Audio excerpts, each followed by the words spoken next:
Hello, hello, hello. Welcome to Newbies to Movies. I'm Justin, and this is a podcast where we like to talk about new movies we're watching. So, as previously mentioned, Tyler will be away from the show for a while. So, what I plan on doing is kind of just having a new guest on every week to kind of fill in the podcast. But obviously, we'll miss Tyler, but I think this is a really great opportunity as well. Get some very different outside perspectives. The past couple of weeks, me and Tyler have been coming up with a lot of the same scores for the same movies. So, get some really different takes, which will be fun this week. And this week we have on Ty, definitely reoccurring guest. You've been on a couple of times now. So how's it going, Ty?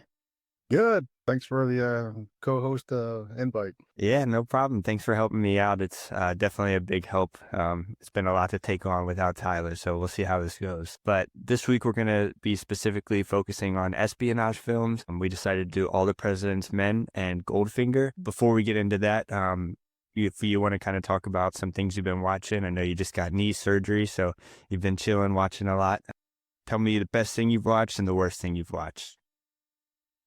I have mixed feelings on a new one. I just started Scarpetta. It's about 8 episodes. I'm only about 4 deep. Started off really strong. I don't know. I'm starting to get mixed feelings. Just watched the latest one last night. It has Nicole Kidman, Patricia. It's basically on a Patricia Cornwell novel.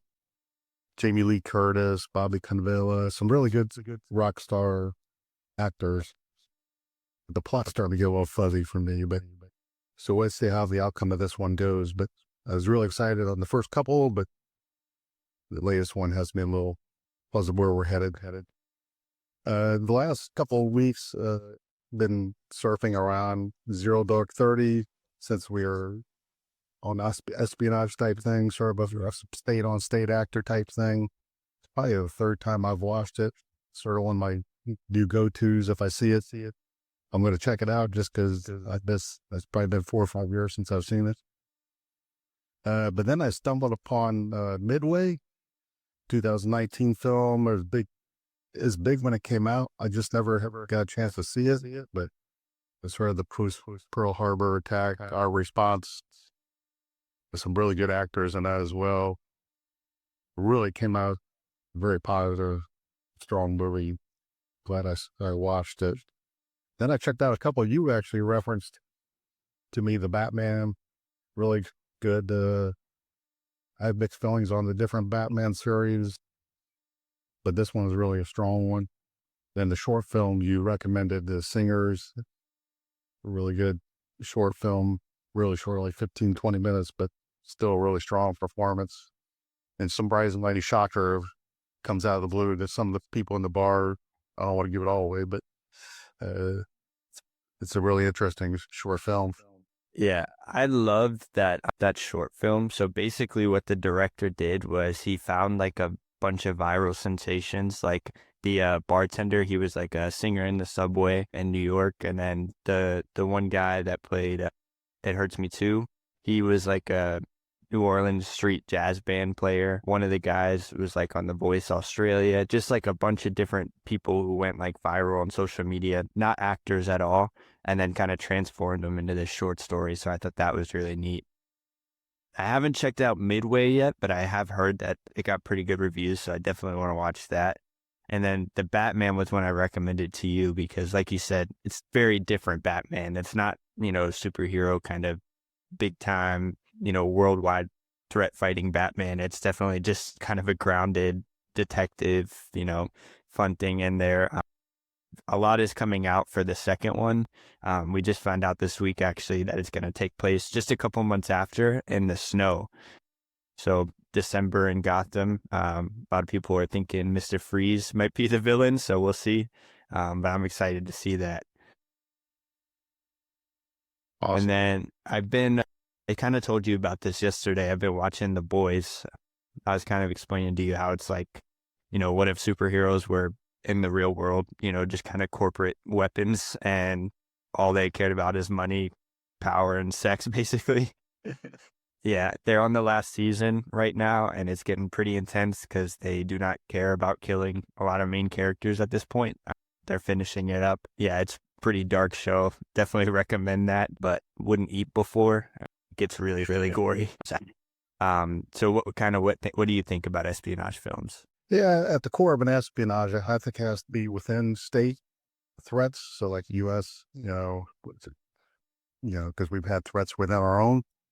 Yeah. But then you talk about cross country, state on state actors, trying to do harm or to some of the citizens, or so it's sort of that core element, trying to figure out who is the bad guy and why are they bad guy, and always that sort of element of how you're going to catch them and prevent the big explosion or the big information getting out, or sort of that key element of almost like a detective thing, but more of a state on state or intra-state threats that you're trying to mitigate. Yeah, yeah, totally makes sense. I wrote down here, I was like, gotta have that investigative nature to it. The stereotypical like double cross, triple cross, the whole secret agent thing is always pretty cool. But again, it can be super like a political state thing, like you were saying, or it can also be this super fantastical action event, just depending on how it's depicted. So that's always cool. So yeah, getting into the first movie, if you want to start, Ty, with Goldfinger. Yeah, I'll give it a try. Tyler did such an incredible job leading these things. I'm sure I'll stumble here and there, so apologize already.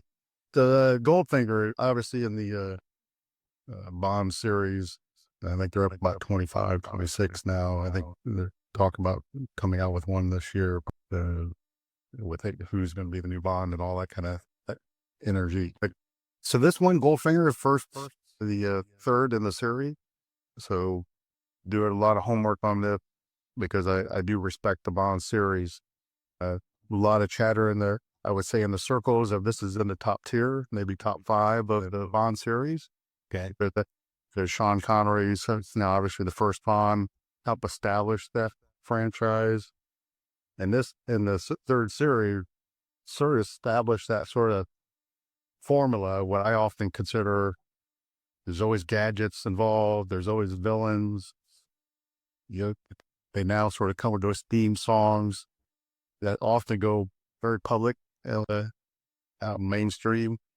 And then based on our espionage or sort of constant action, trying to figure out who the bad guy is, what they're up to, and how we're going to stop them element. And so also in this one sort of started off some of you'll see throughout the series, the Aston Martin, famous car, and then a lot of the sort of Bond circles that you see when we talk into some of the characters and stuff. They're through a good first half of the franchise. The M, the Q, some of those mainstay characters that we throw out some of the series. Very excited because I grew up in sort of the later mid series in the 70s, late 70s, mid 80s. So it was this series or Sean Connery series before that. So I didn't check some of these out till I was in my 30s actually. And so it was first time I saw Goldfinger, I was like, wow, one I missed thought. But at the time was pretty current on the Bond series coming out. So yeah. So talk about this one.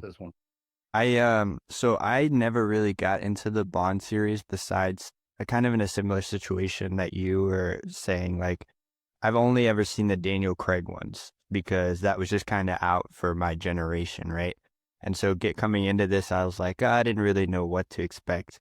I was like, okay. So as soon as we started, I was like, wow, it's just like, these are where all the iconic espionage sounds come from. Like, the score, I don't know, just the gadgetry, all of this. I was like, I can't even call it like cliche or corny because this is what started it. This is what kicked off all of that. So you can't even call it that. That's where it kind of stemmed from. But yeah, super neat. And then obviously the plot is kind of tracking, him going after Goldfinger. Goldfinger kind of wants to nuke the U.S. reserve plot twist. Yeah, so you bring up an interesting topic right off the bat of who's the best Bond, because like you said, you came in the Craig era, which I'm a big Craig fan now. I came in the Roger Moore era, so I consider Roger Moore more number one in my eyes, just because that's what came out when I was coming up. Craig is a second for me now. If you talk to a lot of folks, Sean Connery is probably still in their top. If you talk to older folks, They probably their number one. So it's interesting conversation just on who's the number one Bond. Dude, I tell you what, I haven't seen a lot of the other Bonds. Man, does this guy got game with the women. I mean, he does not play. No, he does not play. All right, so we'll go ahead and get started then on the plot. I gave it a solid 8. I like it when they move, especially in the Bond series. A lot of espionage movies move like this, right? Because you're often talking state on state concerns. But so they weave throughout Miami, Kentucky, England, and Switzerland. So the sort of core plot of figuring out what the Goldfish is up to after the Fort Knox, basically getting all the gold. Yeah. Pretty easy to follow. The pacing dragged slightly in the Kentucky, I thought, period. Dragged a little bit, but it seems like almost like Bond stumbles upon information. And so other than that, I thought it was really good. The good plot, really solid. I'll give it an 8. Yeah, I agree. It definitely felt like he was more of just like a lucky guy than anything. He would just kind of stumble upon like really important parts of Goldfinger's plan. You're definitely right, that Kentucky scene where he's kind of imprisoned, but also there trying to like, I don't know, Goldfinger was kind of holding him just to like show the agency that like, no, he's just here like talking, like we're just friends and everything like that. So that part kind of slowed down the plot as well. And then I felt like the ending, I don't know, it was a cool action sequence, but it was really fast. I started looking at, I just clicked up to see how much time was left. There was like 10 minutes left when they finally went into the actual gold reserve itself. And I was like, oh, this is going to wrap up like fast. Like, I don't know what's about to happen here, but definitely interesting plot line and a lot of, far-fetched ideas like that gas just being opened up right above them and all of a sudden everybody passes out. But really cool. Definitely a fun action movie. Yeah. All right, moving on to characters. I really like the characters. I gave it a 9.5. I think Sean Connery, obviously, I believe 6 official, and then he did sort of can't come back on the 7th Bond series. Help establish that franchise. So it's a really rock solid performance. Honor Blackman, I thought she did as Pussy Galore. I thought she did a fantastic job. Even Harold Scatto, the odd job guy with a hat, I thought that was even though got a lot of talking to it, very powerful. And then I was alluded to earlier, some of them what became mainstays in the franchise. Bernard Lee as M, Lois Maxwell, famously Miss Moneypenny, 14 times, and then Desmond and Lord as Cute, 17-time running.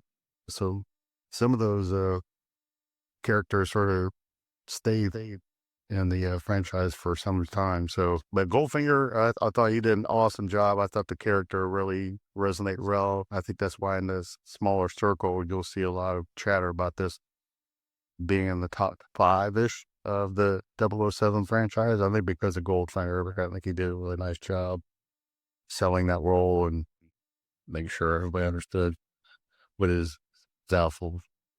Back and forth banter was always really good.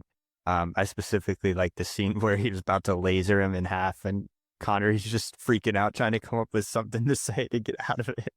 Like I said, he's super lucky the whole movie. Yeah, it seems like he always finds a way to get under the skin of bad guy and like to stop whatever. Like, yeah, because he was like within a probably inch of becoming cut in half. And so, okay, moving on to dialogue.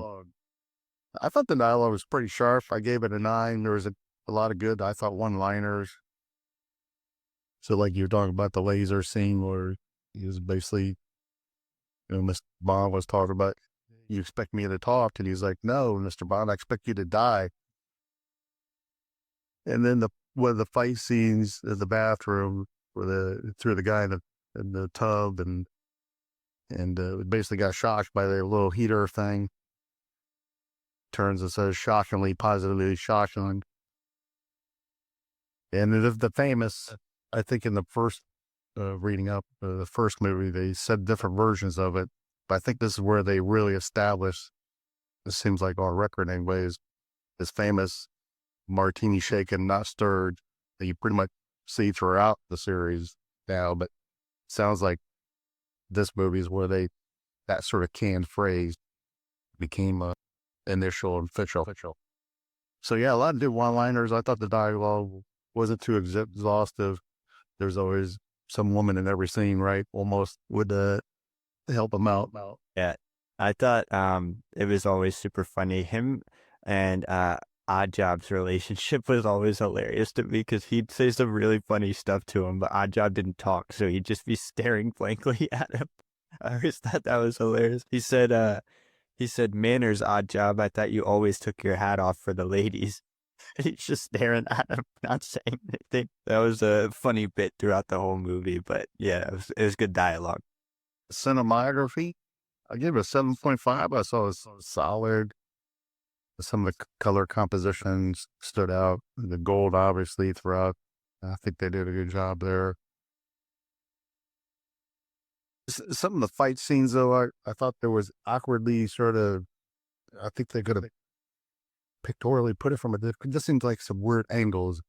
I didn't really get a gist of who had the upper hand, obviously, when he's thrown up against a wall or something, but I thought the action scenes of the fights, I thought could have been shot a little differently and make it a little bit easier for the viewer. But overall, that's pretty solid. Said that. Yeah, I agree. I mean, I think it's definitely one of those things that comes with time too. Just being so old, like the action was definitely like the bam and pow, like the comic books.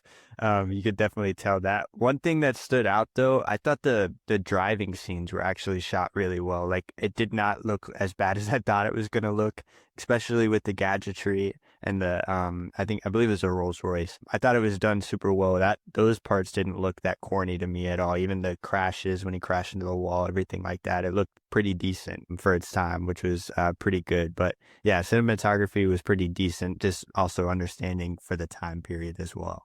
Yeah, exactly. And moving on to acting, I gave it a solid 8. Connery, I think, put in sort of his solid 007 performances. Is interesting reading up on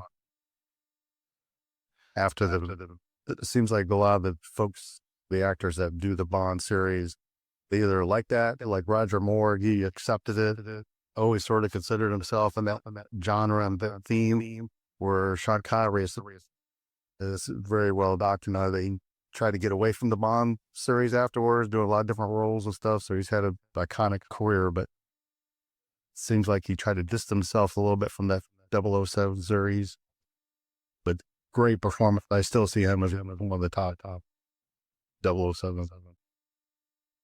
I thought Hunter Blackman, really, the Pussy Galore, I thought she did an outstanding job for a female. Early, that was, 60s, almost stole some of the show, I thought, her performance. And then Goldfinger, Kurt, I think did a really solid job as well. Yeah, I haven't seen much of Sean Connery before, honestly. Like, I definitely want to go into more of his Bond movies just to kind of see his overall, acting skills. But I have seen him in the Indiana Jones franchise, and obviously he's a lot older then, so it's interesting to see like how his acting has transformed over time. I like doing that for any actor, but in general, in this movie, I thought the acting was pretty good. Yeah, Pussy Galore's character was really funny. And it's really cool at this time too to see like such a strong female role. You didn't really see that much at this time period, so having such a strong female role is pretty interesting to see as well. Yeah. All right, moving on to sound effects. I gave it a solid 7. To today's standards, hard to really, we've the whole industry has sort of transformed in that regard. But for its time, I thought it was solid. Some of the sound effects, the explosions, I would say is more artificial for today's purposes. But for the time period, though, I thought it did a solid job. I mean, it wasn't anything that was too gimmicky, like you said. Sometimes it'd be like, okay, he just fell. He didn't, he didn't need to have like you said, the old series. I felt like all of a sudden we were going to see something like, oh wow.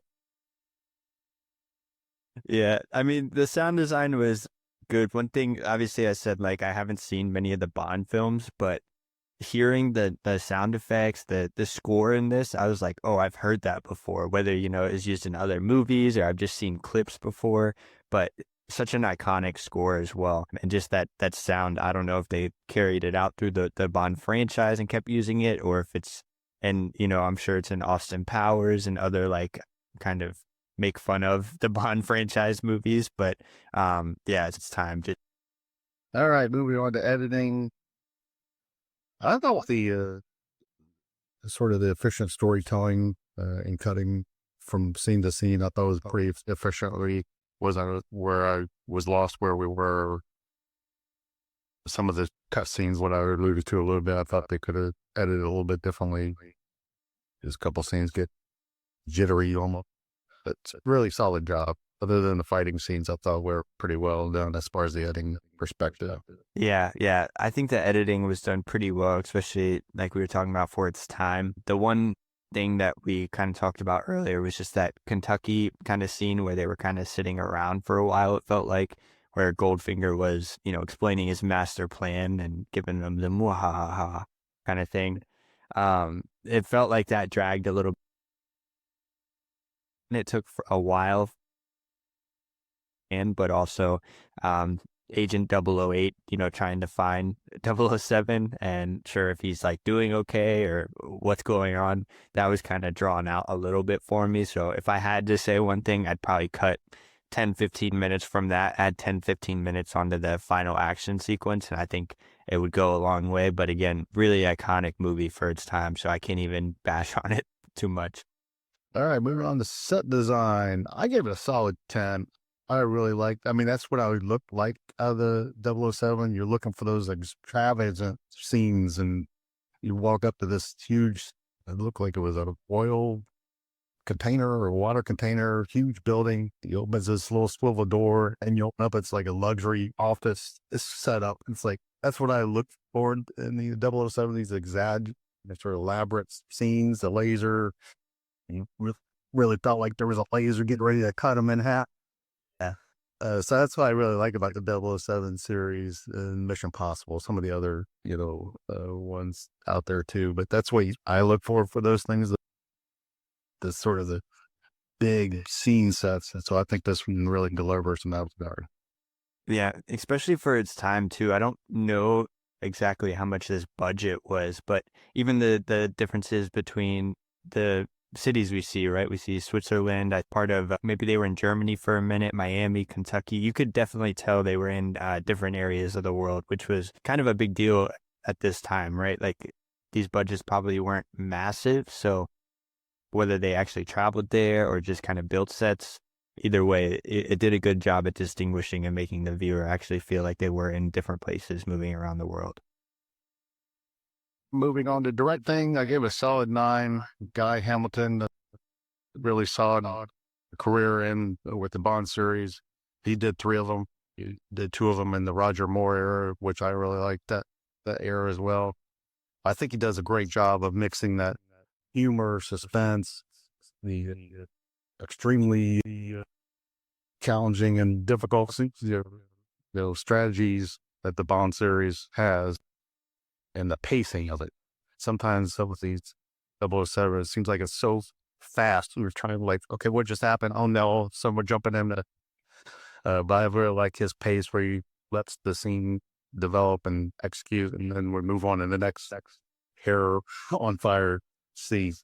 Yeah, I haven't seen any of his other movies just looking here, but I thought it was done pretty well. Like you said, I'd be interested to definitely see how it compares to his other Bond films, just to see. But I think he balanced the comedy, the action aspect of it really well.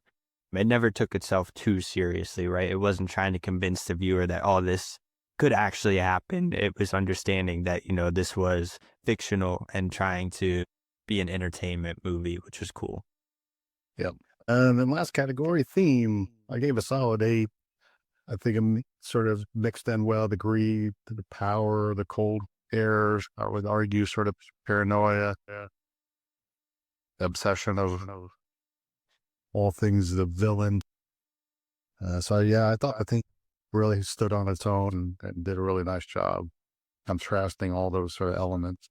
Yeah, kind of the stereotypical themes, right, for an espionage movie, that greed, the reason behind the villain doing what he does, just that modern villainy, kind of a tongue-in-cheek thing. But yeah, I think it was done purposeful and well. So like I said, I'd be interested to compare it to some other Bond movies. And I think we're doing Spectre in a couple weeks, Madison told me. So it'll be interesting to compare to that, especially just the big time difference, right? See how Yep. the themes change and such a distant period of time. So yeah, overall, I gave it a 84 out of 100. That was really in my of all the Bond movies, I would say it's in my top 5. So, I've seen all of them, and so I think it really holds up well against the series. The Craig era. This could be. He left huge shoes to fill. I was a little skeptical, but when they announced his name, I was like, really? You get this little short guy to be all Bond? But he's my number 2 behind Roger Moore. I think he did a fantastic job of picking and sort of reinventing, because I thought there was a little lull spot before he came in. And so I'm excited to see where they take it from here. Yeah, so for me, I gave it an 8 or an 8.0. I thought it was a really fun action film. Nothing too deep, nothing like we're about to do with All the President's Men, but that's what made it fun, right? That's what these movies are. They're the big blockbuster action films, and I think this was really done well for that. And obviously, it's kind of the building blocks for what this franchise has become. They definitely didn't think it was going to be this at the time. I can't imagine they would ever have thought how big it would have gotten. But yeah, such an interesting way to go about the espionage film. And I got to ask you, who is your fan cast for the next Bond? A lot of people, the reason I ask is a lot of people have been debating this. Some say somebody like Henry Cavill will kind of fit that stereotypical one. But then some also say somebody like Idris Elba would be a neat one too, I just because it's love a Idris Elba. I think that would be for my eyes. But again, I don't, because again, when they picked Craig, I was like, there's no way this is there's no way. Because he came in right after the Pierce Bronson, who I think is the worst. I don't know. I never saw that guy's Bond. Never. So when they picked Craig, I was like, there's no way I'm going to be done with this franchise. And then he just sort of took it to a whole different level. And so I do like, maybe use his name. If they picked him, I would be excited. So I just quick Googled here. Some people say Aaron Taylor Johnson would be interesting. I think he'd be cool. Or Jacob Elordi is on here as well, but he's Australian, so I guess you could just pass it, but we'll see. It should be interesting. Yep. We know no matter what happens, they're going to make $1 billion at the box office. That's for sure. Yep. Yeah. So getting into All the President's Men, don't know much about Watergate. I had no idea this movie was about Watergate, so it was really interesting for me coming in. I mean, besides what I learned in school about Watergate, I was excited to see this as soon as I saw the opening scene, with the people breaking into the Democratic National Headquarters. I was like, oh, this is what this is about. This makes a lot more sense now, considering it's talking about All the President's Men literally in the title. But with the plot, obviously, it's a real account of the Washington Post journalist who kind of worked on Watergate. And I guess they wrote a book about it after they had did it. And then this is kind of the putting it into motion picture from the book. From what I've seen, people say it's pretty accurately translated over from the book as well. So pretty good firsthand account, but they followed the money of the 1972 burglary. Sorry, just folding there. And their persistent reporting exposes the massive illegal intelligence operation that was going on, including the White House. And it ultimately led to President Nixon's resignation. But the way that this plot was told, I gave it a 9. I thought it was a really amazing way to tell this story. Yeah, it's probably been close to 30 years since I've watched this movie for the first time. I thought it was really good. I always sort of held it as a good movie, but man, I'm glad you had me rewatch it, because I forgot how good this movie really was. So yeah, the plot, I really liked. I thought it stuck to the plot. I mean, obviously nobody knows the sort of basic premise at this point for Watergate, but as far as sticking to sort of the roots of What Watergate's all about, the plot, I thought was solid. I get it a 9.5. I thought it was really well. Well, again, I've been a long time since I've watched it, but I forgot how good this movie really is. Yeah, but you're touching on just like the idea of not going into like what the government was telling everybody, instead just staying on that journalism side and strictly telling the story through there. The only thing that we really get from the government is a few press conferences that we see on the TVs throughout the film. And I feel like that's more there just to keep us in tune with what was happening at the same time on the government side, but seeing it just from a journalistic perspective was super neat, which I'm sure I'm going to talk about 10 more times while talking about this. But getting into the characters, obviously, we have Woodstein, as he like to call him, Woodstein, get over here. Bob Woodward, played by Robert Redford, and then Carl Bernstein, played by Dustin Hoffman, were two, obviously, the big characters, the main characters in this. And I think their banter back and forth, working as basically partners in crime, was really great throughout this movie. A lot of other big side characters as well. You had Jason Robards. I hadn't seen him much in anything else. Hal Holbrook, Jack Warden, Jane Alexander, Meredith Baxter, and Ned Beatley were some other big actors in this, played as more side characters, but I thought the characters were really good. I gave it a 9. Yeah, same here. Same number I gave. I gave solid performance. Robert Redford holds his own in any movie, but did an outstanding job. Sort of that nitty gritty, selling it. You saw him stumbling through notes on Matchbox notes that a little scrumpled up out of their pockets. That's what you're hoping. That whole journalistic thing you talk about. I thought they really sold that really well. I'm not a huge Dustin Hoffman fan, to be honest with you, but he did a rock solid performance in this, sticking to that sort of roots and nuts and bolts of journalism. So I thought he did a really good job. Again, getting full transparency, I was huge Dustin Hoffman fan. I don't know, I just got mixed feelings about a lot of his performances, but this one, he got to give him credit. He did a really good, nice job. See, Ty, that's crazy to me. I'm gonna have to do Dustin Hoffman one week and bring you on. I've only seen this, Rain Man, and Kramer versus Kramer, and every time I'm just like, wow, this guy really has it. So maybe we'll do him one week, or just another one of his movies in a different category, and see what's up. But I thought they were both amazing in this. Yeah. And then cinematography, I gave it a 10. I thought the cinematography in this was amazing. I specifically love the shots, especially just like the one at the end, but happened multiple times through the film, where we're seeing the TV kind of move us along in the plot with what the government's saying in a press conference or an interview. But then you see them in the background working away, right?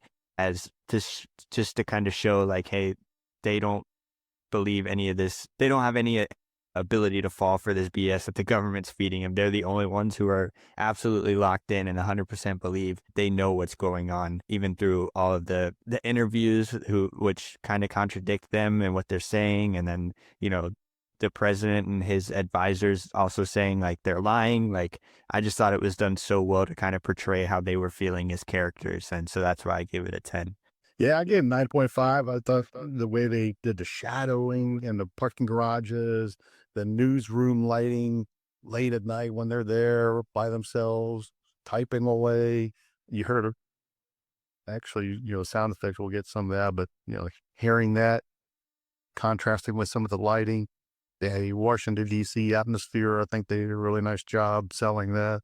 And then even the courtrooms usually is so focused on the judges and the plaintiffs and the defendants, but the back of the courtroom, sort of almost that sort of underlying finding the tidbits of information from people in the courtroom itself. I thought the way they shot some of that was even unique, because usually courtrooms are always about the judge up in front. I thought that some of the way they shot some of the scenes were really unique and different from traditional. Yeah, and obviously DC being right in our backyard, obviously we feel like we know how it feels, but for this time period, it did feel like such a different city, which is so neat to see as well. Little things. We'll get into that with set design. Actually, I'll just do set design now. I gave it an 8. I thought it was really well done like I was talking about with DC, little things like the payphones, right? Just payphones being on every corner and them using them all the time to keep their sources anonymous, everything like that. Them just running around the city, saying, "Hey, Library of Congress, let's go figure out what books he checked out," and then they're just running down the street like to go get there. So neat to kind of see how that worked from a journalist perspective, right? Just see back in the day, there was no research you could just do on a laptop. You had to go find out for yourself, and they did it for sure. I gave the set design 10. I thought it was really depicting the cluttered desk and the newsrooms, the chaos of figuring out what stories the newspapers are running, the parking garages again. That I really like some of those scenes, and then the going to talk to all the folks they did from where they worked, their homes, in the talking in the hallway real quietly, even though no one was really, there. Almost like, oh my goodness, every word has got to be watched what they're saying. So yeah, I really like the way they set a lot of those scenes. Yeah, they definitely set it up like somebody was watching at all times, right? I mean, Watergate itself, they were worried that somebody was wiretapping the Democratic headquarters, and so just having that idea play through of being like maybe somebody is listening at all times, and we need to be careful of that, even as journalists, right? Yeah. Dialogue, I gave it a 10. I thought this movie was heavily like grounded on the dialogue. I think this movie, if the dialogue is bad in this movie from the actors, I think this movie falls flat fast because, the first 20 minutes, 30 minutes, they're really not finding much. They're really just trying to get an inch so they can take it a mile. And so that first 30 minutes, if you're not locked in with that movie as well, then you're going to fall off and be like, I don't know what I'm watching here. But you are kind of intrigued to see like, what is that thing that they're going to find that's going to take them to the next step. One of my favorite lines from this was when they were talking to Hugh Sloan and Bob Woodward is the one responding. Hugh Sloan said, "I'm a Republican." And Bob Woodward said, "I am too." And it just kind of shows that, Yeah, I really like the dialogue too. It seems like every person they talked to had a little piece of the puzzle. And so everybody they talked to, they had to keep, okay, where does this fit into the puzzle? Even Deep Throat, who knew probably most, across the spectrum of information, follow the money, would give him these, okay, here's a bigger piece, but I'm not putting all the puzzle together for you. You got to keep putting it together. So I thought each one of those dialogues helped, at the very end, sort of put the picture together. Yeah, it did go high enough to where the president had to take accountability. So. Yeah, it's kind of off topic, but I was reading Letterbox reviews last night, and this guy gave it 5 stars. He's like, "Yeah, there's a character named Deep Throat." It's just like I can't even make this stuff up. That's why I feel like it's such a good firsthand account. Like, where do you even come up with something like that besides it just happening, right? For acting, I gave it a 9. I thought obviously really standout performances by Robert Redford and Dustin Hoffman. I'd kind of texted you earlier this week, and this is just me being young and naive. I was like, dude, I'm watching Redford in this movie, and I can't help but think of Brad Pitt. Obviously, reading about it afterwards, I realized that Brad Pitt influenced so much of his acting on Robert Redford. He's been very vocal about that, and it makes so much sense now. We kind of talked about just his mannerisms, just the way he kind of talks when he's on the phone. Like you kind of told me, he kind of double takes at the camera sometimes. It was so neat to see that, especially me watching all kinds of Brad Pitt movies growing up and then seeing like, oh, this is where that came from. It was neat to see it the other way around rather than, yeah, vice versa. Yeah, I thought the acting was spot on as well. Redford, I'm a huge Redford fan, so I always like his pace that he puts into the characters. And these guys were getting ready on the verge of being fired, and they almost stumble into this huge monster story. But Hoffman, again, I don't shy away not being a Hoffman fan, but got to give him credit. He did an outstanding job being energetic, sort of that chaotic side of the relationship. I thought the give him you take with Redford was really good. And then Jason Bonards, I thought he did an outstanding job as well. So yeah, I really like the act. My favorite scene, probably just to bring this up with Hoffman and Redford, was when he finally got one of their leads to talk. That girl, he went into her house and he said he was just pounding coffee in there just to keep her like feeling safe and to keep him busy. And then he got back to the apartment and he's just bouncing off the walls. He's throwing napkins out of his pocket. He wrote on all kinds of stuff. Redford can't keep up because it's just going 1,000 miles an hour. They're both excited because they finally got someone to talk. I thought that scene was so great. And it's probably so relieving as a journalist, to finally get something you've been wanting so bad and working so hard to get, constantly getting rejected. And then you finally get it. And then you're also on 8 cups of coffee. I imagine that's pretty exciting. And they kept going back and forth where Hoffman at one point he thought he had something and Redford were like, no, it's not enough. There'd be other scenes where Redford thought he had it, and it's like Hoffman would be throwing cold water on him, like, no, we don't have enough yet. We don't have enough yet. So they kept going back and forth at that regard. Yeah. And it's good, right? It's not like a good cop, bad cop thing, but it's like a thing as a journalist. I guess you got to really check each other all the time just to make sure, because, one of you misses something and then that's your ass. So getting into directing, I gave it a 9, directed by Alan J. Pakula. I think it definitely brought that moody journalistic approach to the story, showed 100% the painstaking work that is journalism. It was so interesting to see a movie like this just really dive into the nitty gritty and just every scene, like we said, we're only seeing it from their perspective and kind of unraveling the story with them. So it was neat to see that, especially for me, not knowing a ton of the details about Watergate. I know about Watergate, but not everything. So it was cool to see it unravel with them. None of it was previously spoiled for me, I guess you could say.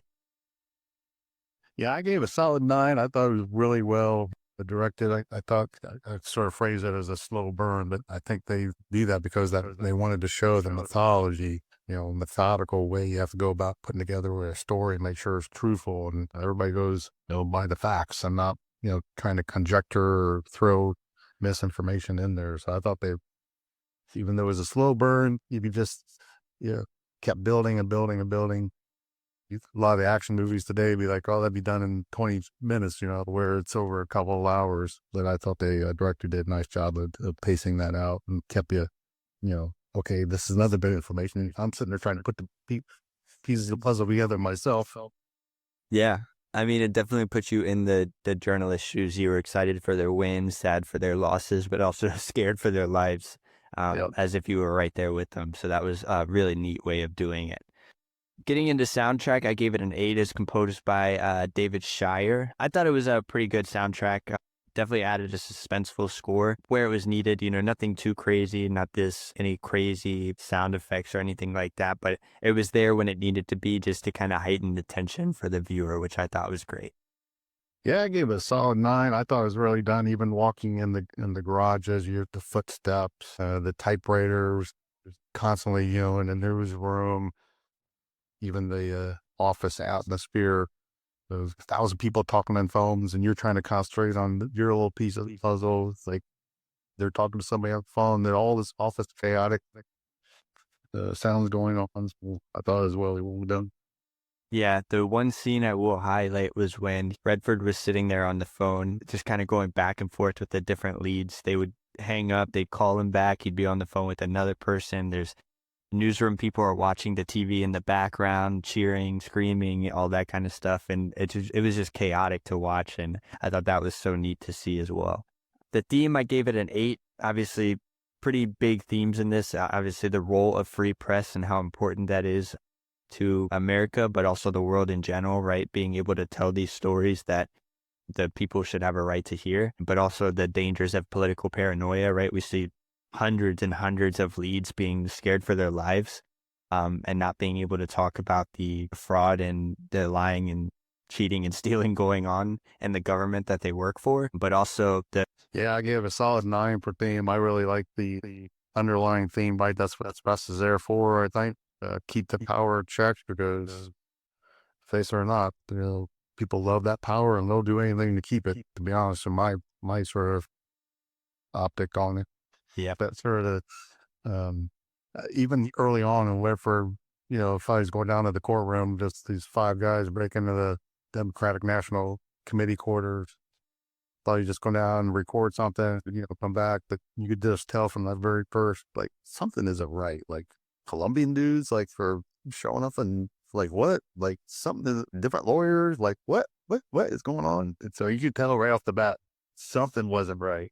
And then getting into editing, I gave it a 10 here. I thought this was masterfully edited. And like we said, that really slow burn, really putting the viewer in the perspective of the journalist. Very intense newsroom scenes, very high stakes investigating. I think the scenes with, Woodward and Deep Throat were so interesting as well. Super, super tough. And, Woodward kind of felt captured by Deep Throat, right? He was like, always very respectful to him. But then finally at the end, he kind of just snapped on him and was like, no, like I need you to give me this information right now. I thought that was so great. And I think Deep Throat kind of gained respect for Woodward at that point in time. I thought that scene was edited really perfect. And, you don't have that scene without the buildup of their relationship as well. So yeah, I gave it a 10 there for sure.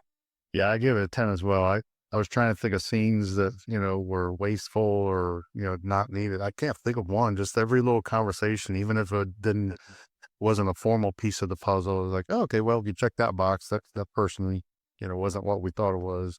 So I thought pretty much every scene was a value add in that regard. It wasn't something like, oh, this is a waste of time. Why the heck are we talking to this person? Just, again, goes back, you got to talk to tons of people to put that story together.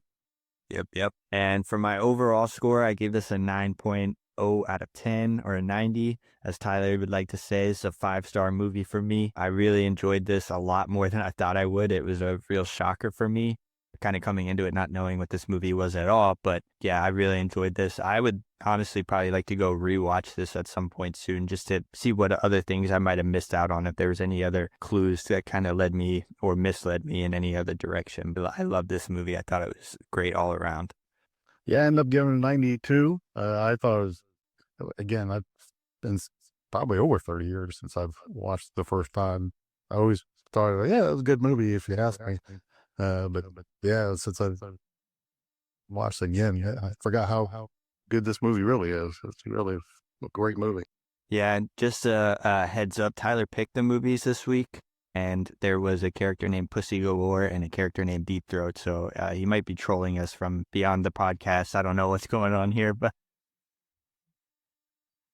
very interesting character names this week. Yeah, so now we're going to get into a espionage draft. I think this draft should be very interesting for us because, like we've talked about, so many different ways you can go about doing espionage, right? You can really lean on the spy thriller side of it, or you can go heavy on this investigative side of it, which should be interesting to see here. So a little bit shorter of a draft this week, just because there isn't a ton of espionage movies out there. So our categories this week are going to be Oscar nominated, box office over 100 million, franchise lead. So in that category, you'd obviously pick, not that hard to think of, somebody like James Bond. Comedy would be the next category, and then wild card. So just 5 categories here. And then after that, I'll get into what Tyler sent me as his top 5 espionage films.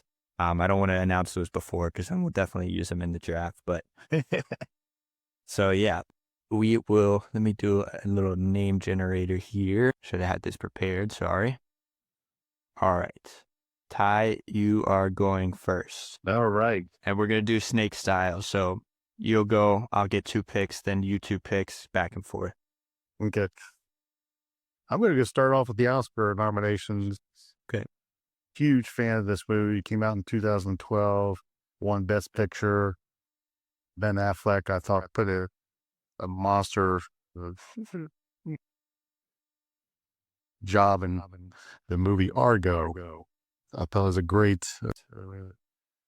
sort of agency where I retired from, going out and rescuing some hostages. Just thought it was a really good, probably more of a theater-atric, type movie, but I thought the way it was put together, the way it was sold and really explained that story, did an awesome job. And so I thought, sometimes when I see the Oscar winners, I'm like, I could see how they get there. This one, I really like, yes, they got it right. I've heard pretty amazing things about this movie, and I've yet to see it, but definitely one I'd like to do on the podcast because of how good of things I've heard about it. All right, let's see here. I think for my Oscar nominated, I'm going to go ahead and get this one out because I know you like this movie. I'm going to take Zero Dark 30. Yeah. Obviously, the film kind kind of attacking going after Osama bin Laden. I think it was really well done. It's been a while since I've seen it, but I just remember kind of being in awe about how well it was done, especially it was done pretty recently after the actual assassination of Osama bin Laden happened. So definitely interesting to see, and being done that closely to it. We'll see if they ever make one later down the line, like a remake or anything like that. See what ideas they could put out there and what information they couldn't put out there. So, let's see. For my next one, I don't know where I want to go here. I guess I think I'm going to go ahead and do my wild card just because I don't see where it fits in. Yeah, I'm going to go ahead and take wild card Captain America, the Winter Soldier. Oh, yeah. Definitely a different one, being that it's kind of in the superhero field. The espionage behind this is kind of the breaking down of S.H.I.E.L.D., right? Hydra infiltrating S.H.I.E.L.D., and kind of where Captain America has to, draw the line and decide who he trusts, who he doesn't trust, who's after him, who's trying to aid him. And then obviously you have the introduction of Winter Soldier. I think this is probably my favorite Marvel movie to date. So well done. And yeah, I think the way they went about this compared to other Marvel films was super well done. Nice. Okay, I think I'm going to do a box office over 100 million for me for the next one. And I sort of alluded this earlier when I was talking about Goldfinger, about Daniel Craig I'll phrase it as resetting the 007 franchise. Because after the Pierce Brosnan horrific series, when Casino Royale came out in 2006, my expectations were low. But there's so much buzz going on. This is the only movie I ever went to in the theaters twice. So I feel like I contributed to the 600 some million worldwide that it made, because I went twice. And again, first and only movie I went to twice in the theater. Because the first time I was so shocked. I was like, holy cow, this is 007. And then I was like, not even a week later, I was like, I got to go see it again. I was so shocked, how well he did a job of playing 007. That sort of resetting the whole 007 franchise. So over 100 million, I'm going Casino Royale. Dude, seeing it twice, you'd think Daniel Craig would write you a letter, she said. Yeah, I don't remember if I've seen this one. I know I've seen Skyfall, and I think I've seen Spectre too, but I'm trying to remember. I don't know. I got to go back and watch the Daniel Craig ones anyway after this week. So, all right, you got another pick here. Let's do franchise lead. I was going back and forth on this because I am a huge James Bond and a Jack Ryan fan. I was trying to what's my number one? So I'm going to go ahead and take Bond as my number one franchise. Just because I think there's such a storybook. I'm excited to see where they go with the next chapter, but it's almost like the Bond series, where you wait for this. What's the next chapter series going to look like and be like? Yeah. All right. Let me see. I'm going to go ahead and take my box office over 100 mil. I'm going to take the movie Tenet. Definitely kind of a different espionage film as well, especially seeing how much this has to do with time and jumping through time with being Christopher Nolan. But I really like this movie. Definitely on the bottom half of Christopher Nolan movies, but I mean, when it's a Christopher Nolan movie, it's just different compared to everybody else. And this is one of my favorite. I know a lot of people don't like this movie, but it's one of my favorite. It took me a couple watches to be like, oh, I understand what's going on. It's a lot of jumping and can be hard to keep up with, but definitely one of my favorites for sure. And then I think for franchise lead, I'll go ahead and just take a funny one here. I'll go ahead and take Austin Powers. Obviously hilarious and definitely making fun of all the espionage films. But it's so funny, so well done by Seth Meyers. I love it. Sorry, not Seth Meyers, Mike Myers. Mike Myers. Yeah, it's hilarious, and yeah, definitely probably should be hearing that name again here at the comedy section. All right, speaking of comedy, I'll go ahead and take this is probably my quirkiest espionage movie I've ever seen, but I've seen it twice now just because it's so quirky. It's got a lot of my favorite stars in it. Burn After Reading, 2008. Brad Pitt, John Malkovich, George Clooney. I mean, just some rock star. It just, you could talk about stupidity in espionage world. This movie is sort of takes that sort of slant to it of like, you really get some dumb people involved in espionage. Brad Pitt just does a masterful job. Frances McDormand, she did an awesome job. This people, everyday people think, I think I'll just get in the espionage business here. No, dumb people should not be involved in espionage. I don't know how I've never heard of this movie, but damn, does this cast go deep too? Yeah. I mean, J.K. Simmons, Richard Jenkins, John Malkovich, Tilda Swinton. Wow, yeah, it's going. You should this one out. You have to check it out. It's hilarious. It's probably more of a, I would say, phrase it maybe a cult type thing than a mainstream type Austin Powers. It's like it's more of a culty type thing. But if you're looking for quirky, it's a little fun, off the beaten path espionage movie, it's pretty funny, I bet. Yeah. All right, let me see here. For my... Wait, no, you have one more pick, right?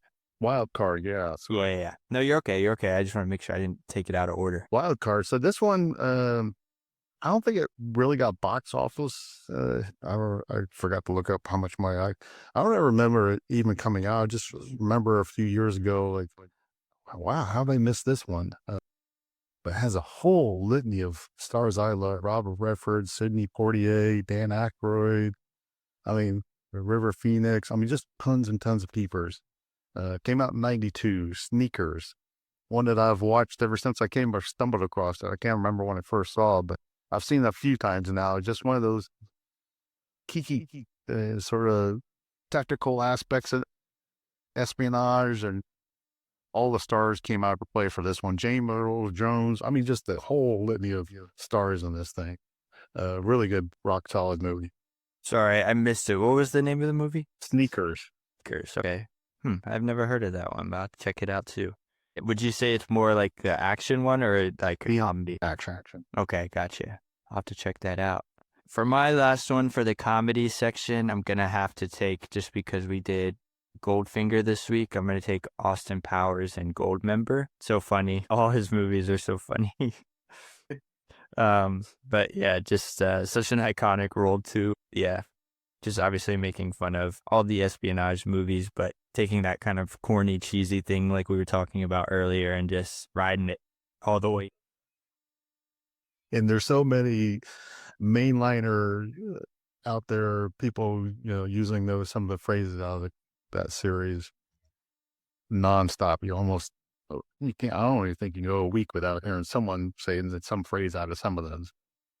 All right, let's run through our teams real quick. For Oscar nominated, I have Zero Dark 30. For box office over 100 million, I have Tenet. For franchise, I have Austin Powers. For comedy, I have Austin Powers and Goldmember. And then wild card, I have Captain America: The Winter Soldier. All right, and for me, I have, for Oscar nomination, for over 100 million, Casino Royale. Oscar nomination, Argo. Franchise lead, James Bond. My wild card, Sneakers. Yes, Sneakers. And then comedy, Burn After Reading. Cool. Yeah, some just to bring up some honorable mentions that I wouldn't say we missed out on, we just didn't pick. Obviously we have the Mission Impossible franchise. I know Tyler's a big fan of that, as well as Jason Bourne. Kingsman, we didn't bring up anything of that. I know you had mentioned Jack Ryan as a big one. And even something like Despicable Me is definitely a spy kids movie, which is cool as well. But yeah, Tyler sent me his top 5 espionage films, so we'll talk about those real quick. Starting off at number 5, he has Munich. I haven't seen this one before. I don't know if you've seen it. I've read a little bit about it. No, I haven't seen that one either. I've heard about it, but I haven't checked it out yet. Yeah. Number 4, he had Argo, which obviously you picked, and I talked about me wanting to watch. I know that's a big one, and people say it's one of Ben Affleck's best films. Then number 3, he has Mission Impossible Fallout. Again, I know he's a huge fan of that franchise and Tom Cruise in general. But I think that's one of the newer Mission Impossible ones, if I'm not mistaken. Yeah, I'm a fan of the Mission Impossible series. If you talk about teamwork, that team is probably one of the tightest teams out there. When I think of teamwork, the Mission Impossible is one of those movies I would say go to because that team is incredible. Some of the stuff they've done. Yeah. And obviously, Tom Cruise just being on crack and doing every stunt imaginable is a really neat thing you don't see every day. Yeah.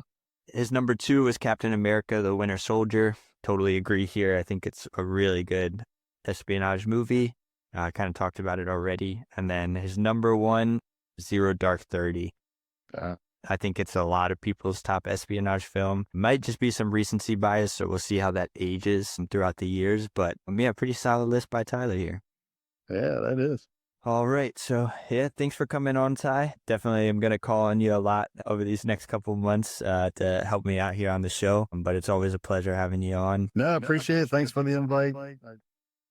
I know it fell well short of Tyler because he always comes in with some great insight and great thoughts on a lot of these movies. So just appreciate the opportunity. No, you're always great. You always come up with some great stuff. So thank you. And we'll see you next week. All right.